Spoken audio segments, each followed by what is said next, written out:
हनुमान जी की शक्ति और पराक्रम का वर्णन करने के लिए शब्द कम पड़ जाते हैं। वे न केवल अद्वितीय बलशाली हैं, बल्कि उनमें वो असीमित क्षमता और शक्तियां हैं जो उन्हें संसार का सबसे महान योद्धा और भक्त हनुमान जी की अतुलनीय शक्ति। हनुमान जी का बल और पराक्रम ऐसा है कि उनके एकमात्र अंगूठे के स्पर्श से पर्वत कांप उठते हैं और उनके गर्जन से समस्त ब्रह्मांड में कंपन होने लगता है। की शक्ति का ऐसा प्रभाव है कि सूर्य को भी निगल जाने की क्षमता रखते हैं। जब वे लंका पहुंचे तो उनके शरीर का आकार इतना विशाल हो गया कि उनके एक ही पग से लंका की दीवारें टूटने लगीं। उनके द्वारा समुद्र को पार करना एक साधारण छलांग भर नहीं था, बल्कि यह उनकी अपार शक्ति और अद्वितीय साहस का प्रतीक था। एक योद्धा की शक्ति का माप। रावण जैसे महाबली और शक्तिशाली राजा को पराजित करना किसी के लिए असंभव था, लेकिन हनुमान जी ने अकेले ही रावण की पूरी सेना को धूल चटा दी।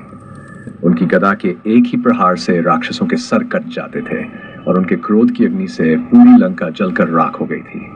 उन्होंने लंका को ऐसा ध्वस्त किया कि रावण स्वयं भी कांप उठा। हनुमान जी की अमरता और अपार ज्ञान।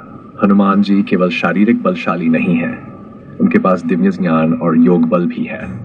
उनके पास अष्ट सिद्धि और नवनिधि का वरदान है, जिसे वे जो चाहें वो कर सकते हैं।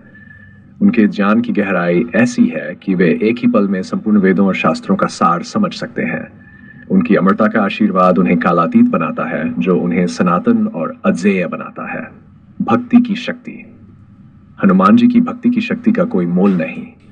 उन्होंने अपनी भक्ति से भगवान राम को भी प्रभावित किया। उनकी भक्ति इतनी प्रबल थी कि उन्होंने सीता माता को खोजने के लिए पूरे आकाश पाताल को छान मारा और अंततः रावण जैसे राक्षस को भी धूल चटा दी। हनुमान जी की शरण में आना। ऐसे अद्वितीय और महाशक्तिशाली हनुमान जी की शरण में आना केवल भौतिक संकटों से मुक्ति ही नहीं दिलाता, बल्कि जीवन के हर क्षेत्र में अजेयता, साहस और सफलता का मार्ग प्रशस्त करता है। उनके नाम का स्मरण करते ही सभी भय और कष्ट समाप्त हो जाते हैं। हनुमान जी का बल, पराक्रम और भक्ति सदैव हमारे लिए प्रेरणा स्रोत बने रहेंगे।